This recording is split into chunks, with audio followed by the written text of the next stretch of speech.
সূরা বনী ইসরাঈল। রহমান রহিম আল্লাহ তাআলার নামে। পবিত্র ও মহিমান্বিত সেই আল্লাহ তাআলা, যিনি তাঁর এক বান্দাকে রাতের বেলায় মসজিদে হারাম থেকে মসজিদে আকসায় নিয়ে গেলেন, যার পারিপার্শ্বিকতাকে আমি আগেই বরকতপূর্ণ করে রেখেছিলাম, যেন আমি তাকে আমার অদৃশ্য জগতের কিছু নিদর্শন দেখাতে পারি। মূলত সর্বশ্রোতা ও সর্বস্রষ্টা তো স্বয়ং তিনি। আমি মূসাকেও কিতাব দিয়েছি। আমি এই কিতাবকে বনী ইসরাঈলের হেদায়েতের উপকরণ বানিয়েছিলাম। আমি আদেশ দিয়েছিলাম, আমাকে ছাড়া অন্য কাউকে তোমরা নিজেদের কর্মবিধায়ক রূপে গ্রহণ করো না। তোমরা হচ্ছে সেসব লোকের বংশধর যাদের আমি নূহের সাথে নৌকায় আরোহণ করিয়েছিলাম। অবশ্যই সে ছিল আমার এক কৃতজ্ঞ বান্দা। আমি বনী ইসরাঈলদের প্রতি তাদের কিতাবের মধ্যে এ কথার ঘোষণা দিয়েছিলাম, অবশ্যই তোমরা দুবার আমার জমিনে বিপর্যয় সৃষ্টি করবে এবং মানুষের উপর তখন বড় বেশি বাড়াবাড়ি করবে। অতঃপর এ দুয়ের প্রথমটির নির্ধারিত সময় যখন এসে হাজির হল, তখন তোমাদের বিপর্যয় বন্ধ করার জন্য আমি তোমাদের উপর আমার এমন কিছু বান্দাকে পাঠিয়েছিলাম যারা ছিল বীরত্বের অধিকারী। অতঃপর তারা তোমাদের ঘরে ঘরে প্রবেশ করে সবকিছুই তছনছ করে দিয়ে গেল। আর এভাবেই আমার শাস্তির প্রতিশ্রুতি কার্যকর হয়ে থাকে। অতঃপর আমি দুশমনদের উপর বিজয় দিয়ে দ্বিতীয়বার তোমাদের সুদিন ফিরিয়ে দিলাম এবং ধন সম্পদ ও সন্তান সন্ততি দিয়ে তোমাদের আমি সাহায্য করলাম। সর্বোপরি এ জনপদে আমি তোমাদের সংখ্যাগরিষ্ঠ করলাম। যদি তোমরা কোনো ভালো কাজ করে থাকো, তা করেছ একান্তভাবে তোমাদের নিজেদের জন্য। অপরদিকে তোমাদের কেউ যদি কোনো মন্দ কাজ করে থাকো, তার দায়িত্ব একান্তভাবে তার নিজের। অতঃপর যখন আমার দ্বিতীয় প্রতিশ্রুতির সময় হাজির হল, তখন আমি আর এক দলকে তোমাদের মোকাবেলার জন্য পাঠিয়েছিলাম, যেন তারা তোমাদের মুখমণ্ডল কালিমাচ্ছন্ন করে দেয়, যেমন করে প্রথমবার এ ব্যক্তিরা মসজিদে আকসায় প্রবেশ করেছে এবং এর প্রচুর ক্ষতি সাধন করেছে। আবারও যেন তারা মসজিদে প্রবেশ করতে পারে এবং যে যে জিনিসের উপর তারা অধিকার জমাতে পারে তাই যেন তারা ধ্বংস করে দিতে পারে। সম্ভবত এর মাধ্যমে আল্লাহ তাআলা তোমাদের উপর অনুগ্রহ করবেন। আর তোমরা যদি আবার বিদ্রোহের দিকে ফিরে যাও, তাহলে আমিও আমার শাস্তির পুনরাবৃত্তি করব। আর আমি তো কাফেরদের জন্য জাহান্নামকে তাদের চির কারাগারে পরিণত করে দেখেছি। অবশ্যই এ কোরআন এমন এক পথের দিকে নির্দেশনা দেয় যা অতি সরল ও মজবুত, এবং যেসব ঈমানদার মানুষ নেক আমল করে, এ কিতাব তাদের এ সুসংবাদ দেয় যে তাদের জন্য আল্লাহর কাছে এক মহা পুরস্কার রয়েছে। অপরদিকে যারা পরকালে বিশ্বাস করে না, আমি তাদের জন্য এক কঠিন আযাব প্রস্তুত করে রেখেছি। আর মানুষ যেভাবে নিজের জন্য না বুঝে অকল্যাণ কামনা করে, তেমনি সে তার নিজের জন্য বুঝে সুঝে কিছু কল্যাণও কামনা করে। আসলে মানুষ কাঙ্ক্ষিত বস্তুর জন্য এমনিই তাড়াহুড়ো করে। আমি রাত ও দিনকে আমার কুদরতের দুটো নিদর্শন বানিয়ে রেখেছি। অতঃপর রাতের নিদর্শন আমি বিলীন করে দিয়েছি এবং দিনের নিদর্শনকে আমি করেছি আলোকময়, যাতে করে এর আলোতে তোমরা তোমাদের মালিকের রিজিক সংগ্রহ করতে পারো। সর্বোপরি তোমরা এর মাধ্যমে বছরের গণনা ও এর হিসাবও জানতে পারো। আর এর সব কয়টি বিষয়ই আমি খুলে খুলে বর্ণনা করেছি। প্রত্যেক মানুষের ভাগ্যলিপি আমি তার গলায় হারের মতো করে ঝুলিয়ে রেখেছি। কিয়ামতের দিন তার জন্য আমল নামার একটি গ্রন্থ আমি তার সামনে বের করে দেব। সে তা তার সামনে খোলা অবস্থায় পড়ে থাকতে দেখবে। আমি তাকে বলবো, পড়ো, এ হচ্ছে তোমার আমল নামা। আজ নিজের হিসাবের জন্য তুমি একাই যথেষ্ট। যে ব্যক্তি হিদায়াতের পথে চলবে, সে তো চলবে একান্তভাবে নিজের ভালোর জন্য। যে ব্যক্তি গোমরাহ হবে, তার গোমরাহির দায়িত্ব অবশ্যই তার উপর। আসল কথা হচ্ছে, সেদিন কেউই অন্য কারো গুনাহের ভার বইবে না। আর আমি কখনোই কোনো জাতিকে আযাব দেই না, যতক্ষণ না আমি সেখানে আযাব থেকে সতর্ককারী কোনো রসুল না পাঠাই। আমি যখন কোনো জনপদকে ধ্বংস করতে চাই, তখন তার বিত্তশালী লোকদের ভালো কাজের আদেশ করি, কিন্তু তা না করে সেখানে তারা গুনাহের কাজ করতে শুরু করে। অতঃপর এজন্য সেখানে আমার আযাবের ফয়সালা প্রতিষ্ঠিত হয়ে যায়। পরিশেষে আমি তা সম্পূর্ণরূপে বিনাশ করে দেই। নূহের পর আমি এই একই কারণে কত মানব গোষ্ঠীকে ধ্বংস করে দিয়েছি। হে নবী, তোমার মালিক তার বান্দাদের গুনাহের খবর রাখা ও তা পর্যবেক্ষণ করার জন্য একাই যথেষ্ট। কোন ব্যক্তি দ্রুত দুনিয়ার সুখ সম্ভোগ পেতে চাইলে আমি তাকে এখানে তার জন্য যতটুকু দিতে চাই, তা সত্য দিয়ে দেই, কিন্তু পরিশেষে তার জন্য জাহান্নামী নির্ধারণ করে রাখি, যেখানে সে প্রবেশ করবে একান্ত নিন্দিত, অপমানিত ও বিতাড়িত অবস্থায়। অপরদিকে যারা আখিরাত ও তার সাফল্য কামনা করে এবং তা পাওয়ার জন্য যে পরিমাণ চেষ্টা করা উচিত তেমনি ভাবেই চেষ্টা করে, সর্বোপরি যারা হয় সত্যিকার মোমেন, মূলত তারাই হচ্ছে এমন লোক যাদের চেষ্টা সাধনা আল্লাহর দরবারে কবুল হয়। হে নবী, আমি এদের যারা দুনিয়া চায় এবং ওদের যারা আখিরাত চায় সবাইকেই তোমার মালিকের দান থেকে সাহায্য করে যাচ্ছি, এবং তোমার মালিকের দান কারো জন্যই বন্ধ নয়। হে নবী, তুমি দেখো কিভাবে আমি পার্থিব সম্পদের বেলায় তাদের একজনকে আরেকজনের উপর শ্রেষ্ঠত্ব দান করলাম। অবশ্য মর্যাদার দিক থেকে আখিরাত অনেক বড়, তার ফজিলত বহুলাংশে বেশি।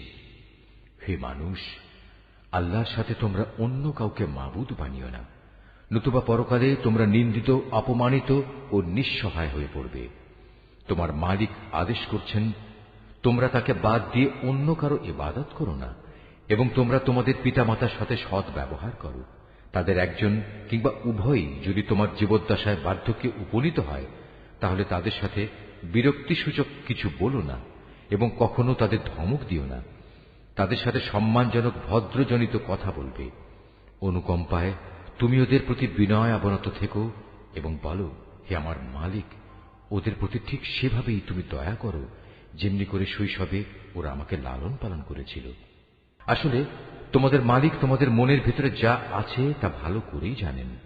তোমরা সত্যিই যদি ভালো মানুষ হয়ে থাকো, তাহলে আল্লাহ তাআলা তা মাফ করে দেবেন। কেননা যারা তওবা করে তিনি তাদের গুনাহ মাফ করে দেন, আত্মীয় স্বজনকে তাদের যথার্থ পাওনা আদায় করে দেবে, অভাবগ্রস্ত এবং মুসাফিরদেরও তাদের হক আদায় করে দেবে। কখনো অপব্যয় করো না। অবশ্যই অপব্যয়কারীরা হচ্ছে শয়তানের ভাই, আর শয়তান হচ্ছে তার মালিকের প্রতি বড়ই অকৃতজ্ঞ। যদি তোমাকে কখনো এ হকদারদের বিমুখ করতেই হয়, এ কারণে যে তাকে দেওয়ার মতো সম্পদ তোমার কাছে নেই এবং তুমি তোমার মালিকের কাছ থেকে অনুগ্রহ কামনা করছো, যা পাওয়ার তুমি আশাও রাখো, তাহলে একান্ত নম্রভাবে তাদের সাথে কথা বলো। কখনো নিজের ব্যয়ের হাত গর্দানের সাথে বেঁধে রেখো না, যাতে কার কোনো প্রকাশ পায়। আবার তা সম্পূর্ণ খুলেও রেখো না, অন্যথায় বেশি খরচ করার কারণে তুমি নিন্দিত, নিঃস্ব হয়ে যাবে। তোমার মালিক যাকে চান তার রিজিক বাড়িয়ে দেন, আবার যাকে চান তাকে তা কম করে দেন। অবশ্যই তিনি তার বান্দাদের প্রয়োজন সম্পর্কে ভালোভাবেই জানেন এবং তাদের অবস্থাও তিনি দেখেন। তোমরা তোমাদের সন্তানদের কখনো দারিদ্র্যের ভয়ে হত্যা করো না। আমি যেমন তাদের রিজিক দান করি, তেমনি তোমাদেরও কেবল আমিই রিজিক দান করি। রিজিকের ভয়ে তাদের হত্যা করা হবে অবশ্যই একটি মহাপাপ। তোমরা ব্যভিচারের ধারে কাছেও যেও না। নিঃসন্দেহে এ হচ্ছে একটি অশ্লীল কাজ এবং নিকৃষ্ট পথ। কোন জীবনকে অন্যায়ভাবে হত্যা করো না, যা আল্লাহ তাআলা হারাম করেছেন। যে ব্যক্তিকে অন্যায়ভাবে হত্যা করা হয়, আমি তার উত্তরাধিকারীকে এ অধিকার দিয়েছি, সে চাইলে রক্তের বিনিময় দাবি করতে পারে, তবে সে যেন হত্যার প্রতিশোধ নেয়ার ব্যাপারে বাড়াবাড়ি না করে। কেননা হত্যার মামলায় যে ব্যক্তি মজলুম, তাকেই সাহায্য করা হবে। এতিমদের মাল সম্পদের কাছেও যেও না, তবে এমন কোন পন্থায় যা এতিমের জন্য উত্তম বলে প্রমাণিত হয় তা বাদে, যতক্ষণ পর্যন্ত সে এতিম তার বয়ঃপ্রাপ্তির পর্যায়ে উপনীত হয় এবং তোমরা এদের দেয়া যাবতীয় প্রতিশ্রুতি মেনে চলো। কেননা কিয়ামতের দিন এ প্রতিশ্রুতির ব্যাপারে তোমাদের জিজ্ঞাসাবাদ করা হবে। কোনো কিছু পরিমাপ করার সময় মাপ কিন্তু পুরোপুরিই করবে, আর ওজন করার জিনিস হলে দাঁড়িপাল্লা সোজা করে ধরবে। লেনদেনের ব্যাপারে এই হচ্ছে উত্তম পন্থা এবং পরিণামের দিক থেকে এটাই হচ্ছে উৎকৃষ্ট। যে বিষয়ে তোমার কোনো জ্ঞান নেই, অযথা তার পেছনে পড়ো না। কেননা কিয়ামতের দিন কান, চোখ ও অন্তর এ সব কয়টির ব্যবহার সম্পর্কে তাকে জিজ্ঞেস করা হবে। আল্লাহর জমিনে কখনোই দম্ভ ভরে চলো না, কেননা যতই অহংকার করো না কেন, তুমি কখনোই জমিন বিদীর্ণ করতে পারবে না, আর উচ্চতায়ও তুমি কখনো পর্বত সমান হতে পারবে না। হে নবী, এগুলো সবই খারাপ কাজ। এর মন্দ দিকগুলো তোমার মালিকের কাছে একান্ত ঘৃণিত। তোমার মালিক ওহির মাধ্যমে যে প্রজ্ঞা দান করেছেন, এ হচ্ছে তার অন্তর্ভুক্ত, যা তোমার মালিক ওহির মাধ্যমে তোমার কাছে পাঠিয়েছেন। তুমি আল্লাহর সাথে অন্য আর কাউকে মাবুদ বানাবে না, অন্যথায় তুমি নিন্দিত, অপমানিত ও আল্লাহর অনুগ্রহ থেকে বঞ্চিত হয়ে জাহান্নামে নিক্ষিপ্ত হবে। এটা কেমন কথা? তোমাদের মালিক তোমাদের জন্য নির্ধারিত করেছেন পুত্র সন্তান আর নিজ ফেরেশতাদের কন্যা হিসেবে গ্রহণ করে নিয়েছেন। তোমরা সত্যিই আল্লাহ তাআলা সম্পর্কে একটা জঘন্য কথা বলে বেড়াচ্ছ। আমি কোরআনে এ কথাগুলো সবিস্তার বর্ণনা করেছি যাতে করে তারা এর থেকে কিছু শিক্ষা গ্রহণ করতে পারে, কিন্তু এ বিষয়টি তাদের ঈমানের প্রতি বিদ্বেষ ছাড়া আর কিছুই বাড়াল না। হে নবী, এদের তুমি বলো, যদি আল্লাহর সাথে আরো মাবুদ থাকত যেমন করে এ মুশরিক লোকেরা বলে, তাহলে অবশ্যই তারা এতদিনে আরশের মালিকের কাছে পৌঁছার একটা পথ বের করে নিত। মূলত এরা আল্লাহ তাআলা সম্পর্কে যা কিছু অবান্তর কথাবার্তা বলে, তিনি তার চেয়ে অনেক পবিত্র, অনেক মহিমান্বিত। সাত আসমান, জমিন, এ দুয়ের মাঝখানে যা কিছু মজুদ আছে তা সবই আল্লাহ তাআলার পবিত্রতা ও মহিমা ঘোষণা করছে। সৃষ্টিলোকে কোনো একটি জিনিসই এমন নেই যা তার প্রশংসা, পবিত্রতা ও মাহাত্ম্য ঘোষণা করে না, কিন্তু তাদের পবিত্রতা ও মহিমা ঘোষণা তোমরা অনুধাবন করতে পারো না। অবশ্যই তিনি একান্ত সহনশীল ও ক্ষমাপরায়ণ। হে নবী, যখন তুমি কোরআন পাঠ করো তখন তোমার ও যারা পরকালের উপর বিশ্বাস করে না তাদের মাঝে আমি একটি প্রচ্ছন্ন পর্দা এঁটে দেই। আমি তাদের অন্তরের উপর এক ধরনের আবরণ রেখে দিই, ওদের কানে এনে দিই বধিরতা, যাতে করে ওরা তা উপলব্ধি করতে না পারে। তাই তুমি দেখবে যখন তুমি কোরআনে এক আল্লাহ তাআলার কথা স্মরণ করতে থাকো তখন তারা তোমার কাছ থেকে সরে পড়ে। আমি ভালো করেই জানি যখন ওরা কান পেতে তোমার কথা শোনে, তখন ওরা কান পেতে কি কথা শোনে আমি এও জানি। যখন এই জালেমরা নিজেদের মধ্যে সলা পরামর্শ করে বলে, তোমরা তো একজন জাদুগ্রস্ত লোকেরই অনুসরণ করে চলেছ, হে নবী দেখো এরা তোমার ব্যাপারে কি ধরনের উপমা তৈরি করেছে। মূলত এসব কারণেই এরা গোমরা হয়ে গেছে, অতএব এরা সঠিক পথের সন্ধান পাবে না। এ মূর্খ লোকেরা বলে, আমরা মৃত্যুর পর হাড্ডিতে পরিণত হয়ে পচে গেলেও কি নতুন সৃষ্টিরূপে পুনরায় উত্থিত হব? তুমি তাদের বলো, মৃত্যুর পর তোমরা পাথর হয়ে যাও কিংবা লোহায় পরিণত হও, সর্বাবস্থায় তোমরা পুনরুত্থিত হবে। কিংবা এমন কিছু সৃষ্টি তোমাদের ধারণায় যার বাস্তবায়ন হওয়া খুবই কঠিন। অচিরেই তারা বলবে, অবস্থা এমন হলে কে আমাদের পুনরায় জীবিত করবে? তুমি বলো, হ্যাঁ তিনিই করবেন, যিনি তোমাদের প্রথমবার সৃষ্টি করেছেন। অতঃপর তুমি দেখবে তারা তোমার সামনে মাথা নাড়াবে এবং বলবে, তাহলে কবে হবে এসব কিছু? তুমি বলো, সম্ভবত সেদিন খুব শীঘ্রই সংঘটিত হবে, যেদিন আল্লাহ তাআলা তোমাদের ডাক দেবেন এবং তোমরা সবাই তার প্রশংসা করতে করতে তার ডাকে সাড়া দেবে। আর তোমরা ভাববে সামান্য কিছু সময়ই তোমরা কবরে কাটিয়ে এসেছ। হে নবী, আমার বান্দাদের বলে দাও তারা যেন কথা বলার সময় এমন সব কথা বলে যা উত্তম, কেননা শয়তান খারাপ কথা দ্বারা তাদের মাঝে বিভেদ সৃষ্টির উস্কানি দেয়, আর শয়তান তো হচ্ছে মানুষের প্রকাশ্য দুশমন। হে মানুষ, তোমাদের মালিক তোমাদের সম্পর্কে ভালো করেই জানেন। তিনি চাইলে তোমাদের উপর দয়া করেন, আবার চাইলে তিনি তোমাদের শাস্তি দেন। হে নবী, আমি তো তোমাকে তাদের উপর কোনো অভিভাবক করে পাঠাইনি। তোমার মালিক তাদের ভালো করেই জানেন যা আসমান সমূহ ও জমিনের মাঝে মজুদ রয়েছে। আমি এক একজন নবীকে এক একজনের উপর মর্যাদা দান করেছি। এমনি ভাবেই আমি দাউদকে জবুর কিতাব দান করে মর্যাদাবান করেছি। হে নবী, এদের বলো, তোমরা আল্লাহকে বাদ দিয়ে যাদের মাবুদ মনে করে ডাকো তাদের ডেকে দেখো, দেখবে তারা তোমাদের কষ্ট দূর করা কিংবা তা বদলে দেওয়ার কোনো ক্ষমতাই রাখে না। ওরা যাদের ডাকে তারা স্বয়ং নিজেরাই তো তাদের মালিকের কাছে পৌঁছার উছিলা তালাশ করতে থাকে। তারা দেখতে চায় তাদের মধ্যে কে আল্লাহ তাআলার নিকটতর হতে পারে এবং তারা তাঁরই দয়া প্রত্যাশা করে, তাঁর আযাবকে ভয় করে। মূলত তোমার মালিকের আযাব এমনই একটি বিষয় যা একান্ত ভীতিপ্রদ। এমন কোন একটি জনপদ নেই যা আমি কিয়ামতের দিন আসার আগেই ধ্বংস করে দেব না, কিংবা তাদের আমি কঠোর আযাব দেব না। এসব কথা তো আমার পাঠানো কিতাবেই লিপিবদ্ধ আছে। আমাকে আযাবের নিদর্শন সমূহ পাঠানো থেকে এছাড়া অন্য কোনো কিছুই নিবৃত্ত করতে পারেনি যে তাদের আগের লোকেরা তা অস্বীকার করেছে। আমি সামুদ জাতিকে দৃশ্যমান নিদর্শন হিসেবে একটি উষ্ট্রি পাঠিয়েছিলাম। অতঃপর তারা আমার সেই নিদর্শনের সাথে জুলুম করেছে। আসলে আমি ভয় দেখানোর জন্যই তাদের কাছে আযাবের নিদর্শনসমূহ পাঠাই। হে নবী, স্মরণ করো যখন আমি তোমাকে বলেছিলাম তোমার মালিক জ্ঞানের পরিধি দিয়ে সব মানুষদের পরিবেষ্টন করে আছেন। যে স্বপ্ন আমি তোমাকে দেখিয়েছিলাম তাকে আমি আসলে মানুষদের জন্য পরীক্ষার বিষয় বানিয়ে দিয়েছিলাম, এবং সে গাছকেও পরীক্ষার কারণ বানিয়েছি, যার প্রতি কোরআনে অভিশাপ দেওয়া হয়েছে। এভাবেই আমি তাদের ভয় দেখাই। মূলত আমার ভয় দেখানো তাদের গুমরাহি কেবল বাড়িয়ে দিয়েছে। স্মরণ করো যখন আমি ফেরেশতাদের বললাম তোমরা আদমকে সাজদা করো, তখন তারা সবাই আমার আদেশে সাজদা করল, ইবলিস ছাড়া। সে বলল, আমি কিভাবে তাকে সিজদা করব যাকে তুমি মাটি থেকে সৃষ্টি করেছ?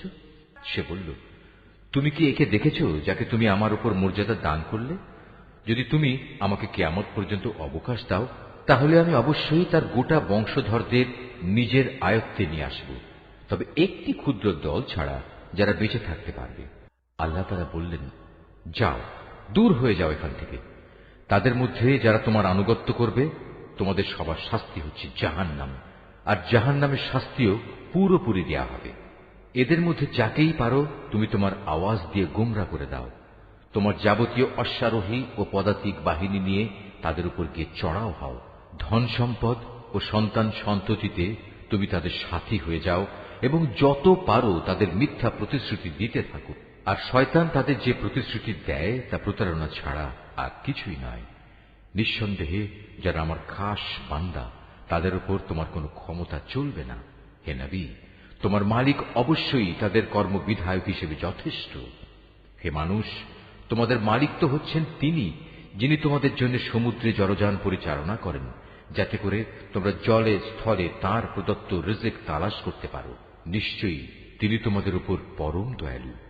আর উত্তাল সমুদ্রের মধ্যে যখন তোমাদের উপর কোনো বিপদ মুসিবত আপতিত হয়, তখন আল্লাহ তাআলাকে বাদ দিয়ে ইতিপূর্বে তোমরা যাদের ডাকতে তারা সবাই তোমাদের মন থেকে হারিয়ে যায়, এবং ডাকার জন্য এক আল্লাহই সেখানে বাকি থেকে যান।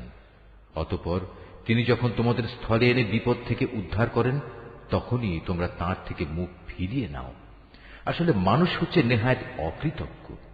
তোমরা কি করে নিশ্চিত হয়ে গেছো তিনি তোমাদের স্থলে এনে এর কোথাও তোমাদের গেড়ে দেবেন না, অথবা তোমাদের উপর মরণমুখী কোনো ধূলিঝড় নাজিল করবেন না?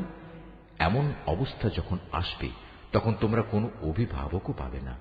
অথবা তোমরা এ ব্যাপারেও কি নিশ্চিত হয়ে গেছো যে তিনি পুনরায় তোমাদের সেই সমুদ্রে নিয়ে যাবেন না, এবং স্থলে এসে যে আচরণ তোমরা তার সাথে করেছ তোমাদের সেই অকৃতজ্ঞতার শাস্তি স্বরূপ তিনি অতঃপর তোমাদের উপর প্রচন্ড ঝড় পাঠাবেন না এবং তোমাদের উত্তাল সমুদ্রে ডুবিয়ে দেবেন না?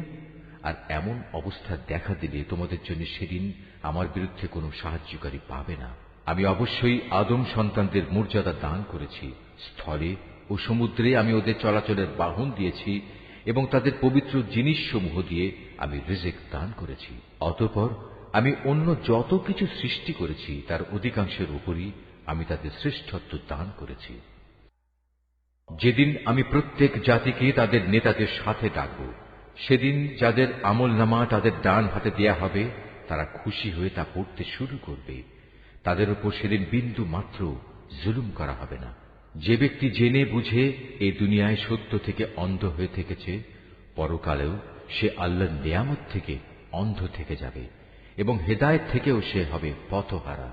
হে নবী, আমি তোমার প্রতি যে ওহী পাঠিয়েছি তার প্রচার ও প্রতিষ্ঠা থেকে তোমার পদস্খলন ঘটাবার ব্যাপারে এরা কোনো প্রকার চেষ্টা থেকেই বিরত থাকেনি, যাতে করে তুমি ওহীর বদলে আমার সম্পর্কে কিছু মিথ্যা কথা বানাতে শুরু করো। যদি তেমন কিছু করতে তাহলে এরা তোমাকে তাদের ঘনিষ্ঠ বন্ধু বানিয়ে দিত। যদি আমি তোমাকে তখন অবিচল না রাখতাম তাহলে তুমি অবশ্যই তাদের দিকে সামান্য কিছুটা হলেও ঝুঁকে পড়তে। আর এমনটি যদি হতো তাহলে এ জীবনে যেমন আমি তোমাকে দ্বিগুণ শাস্তি আস্বাদন করাতাম, তেমনি মৃত্যু পরবর্তী কালেও আমি তোমাকে দ্বিগুণ শাস্তি আস্বাদন করাতাম। তুমি আমার বিরুদ্ধে তখন কোনোই সাহায্যকারী পেতে না। হে নবী, এরা এ ব্যাপারেও কোনো চেষ্টা ত্রুটি করেনি যে তোমাকে এ ভূখণ্ড থেকে উৎখাত করে এর বাইরে কোথাও ফেলে দেবে। যদি তেমনটি হতো তাহলে তোমার পরে তারা নিজেরাও সেখানে সামান্য কিছুক্ষণই মাত্র টিকে থাকতে পারত। তোমার আগে আমি যত নবী রসুল পাঠিয়েছিলাম তাদের ব্যাপারে এই ছিল আমার নিয়ম, আর তুমি আমার সে নিয়মের কখনো রদবদল দেখতে পাবে না। হে নবী, সূর্য ঢলে যাওয়ার পর থেকে রাতের অন্ধকার পর্যন্ত সময়ের ভেতর নামাজ প্রতিষ্ঠা করবে এবং ফজরের সময় কোরআন তেলাওয়াত জারি রাখবে। অবশ্য ফজরের কোরআন তেলাওয়াত সহজেই পরিলক্ষিত হয়। রাতের কিছু অংশে তাহাজ্জুদ নামাজ প্রতিষ্ঠা করো। এটা তোমার জন্য ফরজ নামাজের অতিরিক্ত একটা নামাজ। আশা করা যায় তোমার মালিক এর বরকত দ্বারা তোমাকে প্রশংসিত মর্যাদায় প্রতিষ্ঠিত করবেন। তুমি বলো, হে আমার মালিক, যেখানেই আমাকে নিয়ে যাও না কেন তুমি আমাকে সত্যের সাথে নিয়ে যাও, এবং যেখান থেকেই আমাকে বের করো না কেন সত্যের সাথেই বের করো, এবং তোমার কাছ থেকে আমার জন্য একটি সাহায্যকারী রাষ্ট্রশক্তি প্রদান করো। তুমি ঘোষণা দাও, সত্য এসে গেছে এবং মিথ্যা চিরতরে বিলুপ্ত হয়ে গেছে। অবশ্য মিথ্যাকে বিলুপ্ত হতেই হবে। আমি কোরআনে যা কিছু নাজিল করি তা হচ্ছে ঈমানদারদের জন্য তাদের রোগের উপশমকারী ও রহমত, কিন্তু এ সত্ত্বেও তা জালেমদের জন্য ক্ষতি ছাড়া আর কিছুই বৃদ্ধি করে না। যখন আমি মানুষদের উপর কোন রকম অনুগ্রহ করি তখন তারা কৃতজ্ঞতার বদলে আমার দিক থেকে মুখ ফিরিয়ে নেয় এবং নিজেকে দূরে সরিয়ে নিয়ে যায়। আবার যখন কোন রকম কষ্ট মুসিবত তাকে স্পর্শ করে তখন সে একেবারে নিরাশ হয়ে পড়ে। নবী, এতে তুমি বলো, প্রত্যেক ব্যক্তি নিজ প্রকৃতির উপর কাজ করে যাচ্ছে, অতঃপর তোমাদের মালিক ভালো করে জানেন কে সঠিক পথের উপর রয়েছে। হে নবী, এরা তোমার কাছে জানতে চায় রূহ কি জিনিস। তুমি এদের বলো, রূহ হচ্ছে আমার মালিকের আদেশ সম্পর্কিত একটি বিষয়। আসলে সৃষ্টি রহস্য সম্পর্কে তোমাদের যা কিছু জ্ঞান দেয়া হয়েছে তা নিতান্ত কম। তারপরেও আমি তোমার প্রতি যে কতটুকু ওহী পাঠিয়েছি, যদি আমি চাইতাম তা অবশ্যই তোমার উপর থেকে প্রত্যাহার করে নিতে পারতাম, আর তেমন কিছু হলে তুমি আমার মোকাবেলায় কোনোই সাহায্যকারী পেতে না। কিন্তু এটা হচ্ছে তোমার মালিকের একান্ত দয়া, এতে কোনো সন্দেহ নেই। তোমার উপর তার অনুগ্রহ অনেক বড়। তুমি তাদের এও বলো, যদি সব মানুষ ও জিন এ কাজের জন্য একত্রিত হয় যে তারা এ কোরআনের অনুরূপ কোনো কিছু বানিয়ে আনবে, তাতেও তারা এর মতো কিছু তৈরি করে আনতে পারবে না। যদিও এ ব্যাপারে তারা একে অপরের সাহায্যকারী হয়, তবুও নয়। আমি কোরআনের মধ্যে মানুষদের বোঝানোর জন্য বহু উপমা দ্বারা হেদায়েতের বাণী বিশদভাবে বর্ণনা করেছি, কিন্তু অধিকাংশ মানুষই তা অমান্য না করে ক্ষান্ত হল না। এরা বলে, কখনোই আমরা তোমার উপর ঈমান আনব না যতক্ষণ না তুমি আমাদের জন্য এই জমিন থেকে এক প্রস্রবণ ধারা প্রবাহিত না করবে, কিংবা তোমার জন্য খেজুরের অথবা আঙুরের একটি বাগান তৈরি হবে এবং তাতে তুমি অসংখ্য নদী নালা বইয়ে দেবে, অথবা যেমন করে তুমি কিয়ামত সম্পর্কে বলো সে অনুযায়ী আসমানকে টুকরো টুকরো করে আমাদের উপর ফেলে দেবে, অথবা স্বয়ং আল্লাহ তাআলা ও তার ফেরেশতাকে আমাদের সামনে এনে দাঁড় করিয়ে দেবে, কিংবা থাকবে তোমার কোনো স্বর্ণ নির্মিত ঘর, অথবা তুমি আরোহণ করবে আসমানে। কিন্তু আমরা তোমার আকাশে চড়ার ঘটনাও বিশ্বাস করব না যতক্ষণ না তুমি সেখান থেকে আমাদের জন্য একটি কিতাব নিয়ে আসবে যা আমরা পড়তে পারব। হে নবী, তুমি এদের শুধু এটুকু বলো, মহান পবিত্র আমার আল্লাহ তাআলা, আমি তো কেবল তাঁর পক্ষ থেকে একজন মানুষ, একজন রাসূল বই, কিছুই নই। যখনই মানুষদের কাছে আল্লাহ তাআলার কাছ থেকে হেদায়েত আসত তখন তাদের ঈমান আনা থেকে এছাড়া অন্য কোনো জিনিসই বিরত রাখেনি যে তারা বলতো, আল্লাহ তাআলা আমাদের মতো একজন মানুষকে কি নবী করে পাঠালেন? হে নবী, তুমি তাদের বলো, যদি এই জমিনে ফেরেশতারাই বসবাস করত এবং তারা এখানে নিশ্চিন্তভাবে ঘুরে বেড়াত, তাহলে অবশ্যই আমি তাদের জন্য আসমান থেকে কোনো ফেরেশতাকেই নবী করে পাঠাতাম। তুমি বলো, আমার এবং তোমাদের মাঝে আল্লাহ তাআলাই আমি মনে করি সাক্ষী হিসেবে যথেষ্ট। অবশ্যই তিনি তার বান্দাদের সম্পর্কে জানেন, তিনি তাদের সব আচরণও দেখেন। যাকে আল্লাহ তাআলা হিদায়াত দান করেন সেই মূলত হিদায়াত প্রাপ্ত হয়, আর যাকে তিনি গোমরাহ করেন এমন লোকদের হিদায়াত দানের জন্য হে নবী, তুমি আল্লাহ তাআলা ছাড়া আর অন্য কাউকেই সাহায্যকারী পাবে না। এমন সব গোমরাহ লোকদের আমি কিয়ামতের দিন মুখের উপর ভর দিয়ে চলা অবস্থায় একত্রিত করব। এরা তখন হবে অন্ধ, বোবা ও বধির। এদের সবার ঠিকানা হবে জাহান্নাম। যতবার তা স্তিমিত হয়ে আসবে ততবার আমি তাকে তাদের জন্য প্রজ্বলিত করে আরো বাড়িয়ে দেব। এ হচ্ছে তাদের যথার্থ শাস্তি, কেননা তারা আমার আয়াতসমূহকে অস্বীকার করত। তারা আরো বলতো, মৃত্যুর পর যখন আমরা অস্থিতে পরিণত হয়ে যাব ও চূর্ণ বিচূর্ণ হয়ে যাব, তখনও কি আমরা নতুন সৃষ্টিরূপে উত্থিত হব?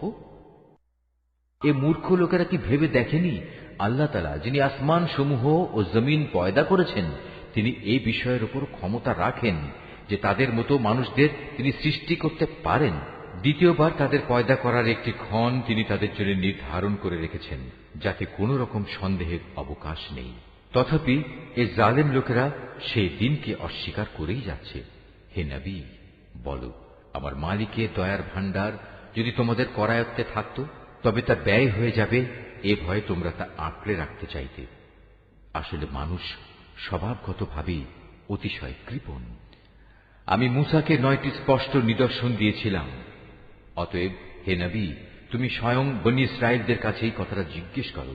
যখন সে তাদের কাছে নবী হয়ে এসেছিল, তখন ফেরাউন তাকে বলেছিল, হে মূসা, আমি মনে করি তুমি একজন জাদুগ্রস্ত ব্যক্তি। এর জবাবে সে বলেছিল, তুমি একথা ভালো করেই জানো, নবুয়তের প্রমাণ সম্বলিত এসব অন্তর্দৃষ্টি সম্পন্ন জ্ঞান আসমান সমূহ ও জমিনের মালিক ছাড়া আর কেউই নাজিল করেননি। হে ফেরাউন, আমি তো মনে করি তুমি সত্যি ধ্বংস হয়ে গেছো। অতঃপর সে তাদের এ জমিন থেকে উৎখাত করে দিতে চাইল, কিন্তু আমি তাকে এবং যারা তার সঙ্গী সাথী ছিল তাদের সবাইকে এর নাফরমানির জন্য সমুদ্রে ডুবিয়ে দিয়েছি। অতঃপর আমি বনী ইসরায়েলদের বললাম, এবার তোমরা এই জমিনে নির্বিবাদে বসবাস করো। এরপর যখন আখিরাতের প্রতিশ্রুতির সময় আসবে, তখন আমি তোমাদের সবাইকে সংকুচিত করে আমার সামনে নিয়ে আসব। এ কোরআনকে আমি সত্য বাণী সহকারে নাজিল করেছি, তাই তা সত্য নিয়েই নাজিল হয়েছে। আমি তো তোমাকে কেবল জান্নাতের সুসংবাদ দাতা ও জাহান্নামের সতর্ককারী রূপেই প্রেরণ করেছি। এই আয়াতটি যিনি তেলাওয়াত করবেন এবং যিনি এই আয়াতটির তেলাওয়াত শুনবেন, তাদের সবাইকে এখানে একটি সাজদা আদায় করতে হবে। এটা ওয়াজিব। আমি কোরআনকে ভাগে ভাগে বিভক্ত করে দিয়েছি, যাতে করে তুমিও ক্রমে ক্রমে তা মানুষদের সামনে পড়তে পারো, আর এ কারণেই আমি তা পরপর নাজিল করেছি। হে নবী, তুমি বলো, তোমরা এ কোরআনকে মানো কিংবা না মানো, তাতে এর মর্যাদা মোটেই ক্ষুণ্ণ হবে না। যাদের এর আগে আসমানি কিতাবের জ্ঞান দেয়া হয়েছে, তাদের অবস্থা হচ্ছে, যখনই তাদের সামনে এটি পড়া হয়, তারা নিজেদের মুখের উপর সাজদায় লুটিয়ে পড়ে। তখন তারা বলে, আমাদের মালিক পবিত্র, অবশ্যই আমাদের মালিকের ওয়াদা পরিপূর্ণ হবে। আর তারা কাঁদতে কাঁদতে মুখের উপর ভূমিতে লুটিয়ে পড়ে। মূলত এ কোরআন তাদের বিনয়েই বৃদ্ধি করে। তুমি আরো বলো, তোমরা আল্লাহ তাআলাকে আল্লাহ বলে ডাকো কিংবা রহমান, তোমরা যে নামেই তাকে ডাকো, তার সব কটি নামই উত্তম। হে নবী, চিৎকার করে নামাজ পড়ো না, আবার অতিশয় ক্ষীণভাবেও নয়, বরং নামাজ পড়ার সময় এ দুইয়ের মধ্যবর্তী পন্থা অবলম্বন করো। তুমি আরো বলো, সকল প্রশংসা আল্লাহ তাআলার জন্য, যিনি কখনো কোনো সন্তান গ্রহণ করেননি, তার সার্বভৌমত্বে কারোই কোনো অংশীদারিত্ব নেই। তিনি কখনো দুর্দশাগ্রস্তও হন না যে তার কোনো অভিভাবকের প্রয়োজন হয়। তিনি সব কিছুর ঊর্ধ্বে। তুমি শুধু তাঁরই মাহাত্ম্য ঘোষণা করো, পরমতম মাহাত্ম্য।